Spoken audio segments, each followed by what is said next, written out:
Let's see if I'm a dentist or not. Just working my way through the gravel climb.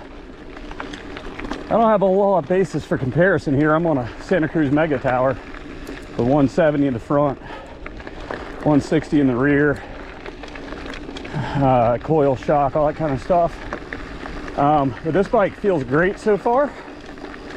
I'm on a large, which is like a 450 reach or something like that, which is 20 mils shorter than the reach on my Mega Tower. And this is at like a 67 and a half, a little over 67 and a half degree head tube angle. My Mega Tower is at like 63.8. This is a really compact large, but honestly, I like the fit better than I do of my Mega Tower so far.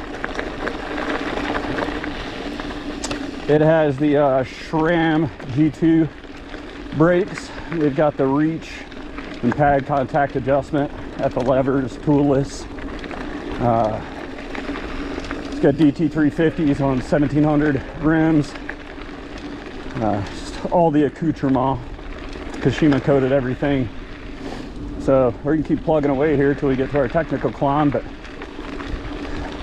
so far, this bike really likes to be pedaled, and I'm finding myself in stouter gears than I would normally be in on my Mega Tower. My Mega Tower feels like the harder you mash on the pedals, the less efficient it is.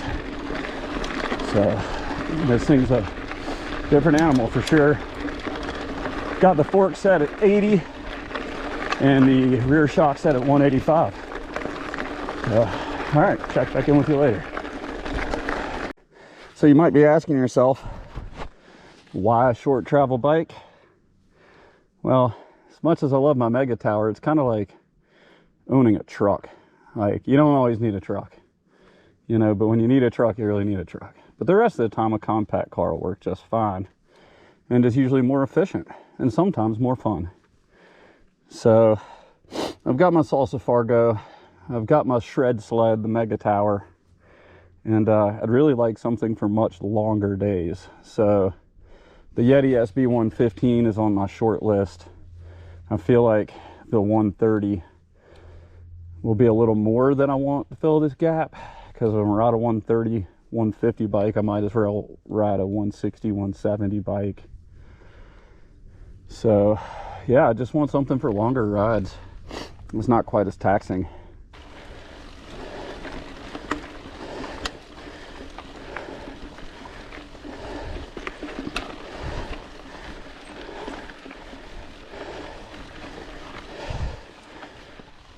Can't tell if it's a big pile of horse shit or a turtle up here.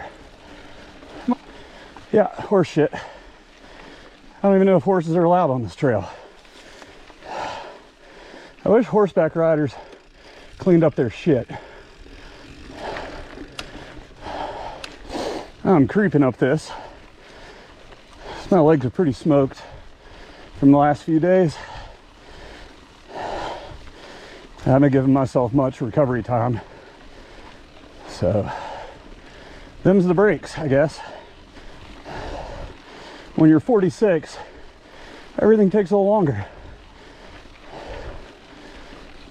So one thing I'm really not fond of or sure of is why they routed the brake cable and the shifter cable outside under the frame.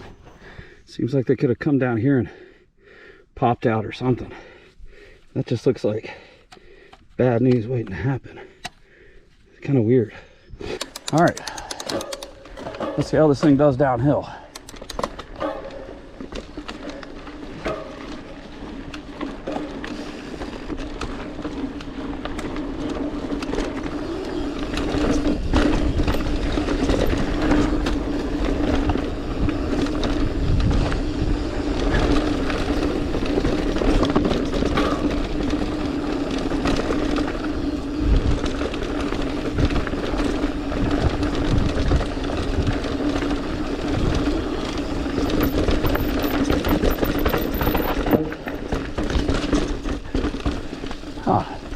Rear end feels really stiff.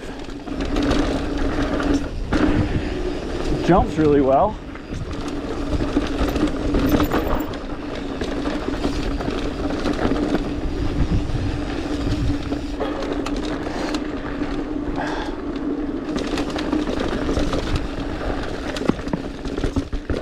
I want to pull over real quick.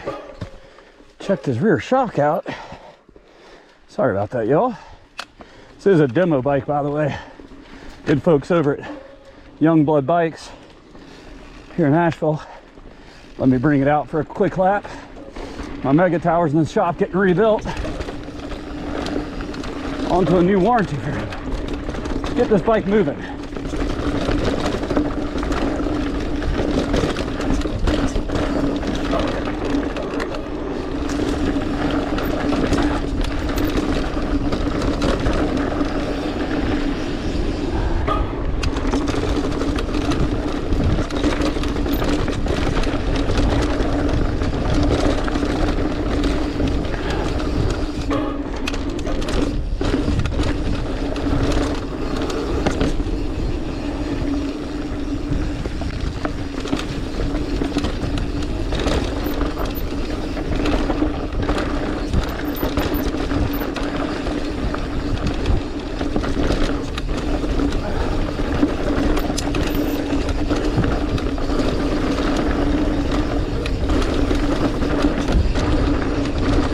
One thing of note with the Yeti is it is a press fit bottom bracket, so y'all can argue about that all you want to. I don't know, kind of feel like the engineers that design these bikes probably know more than most of us, unless maybe you're a bike engineer.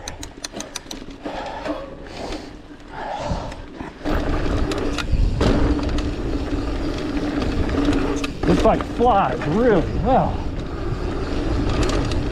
Like, it likes being in the air.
I will say I was really nervous of the head tube angle on this bike, but somehow it really works. I don't know how, because it's a really short wheelbase and not very modern geometry in the long, low, slack world of bikes we're in right now. But I don't know what's going on with it. It feels really good though. I would have to spend a lot of time dialing in the suspension.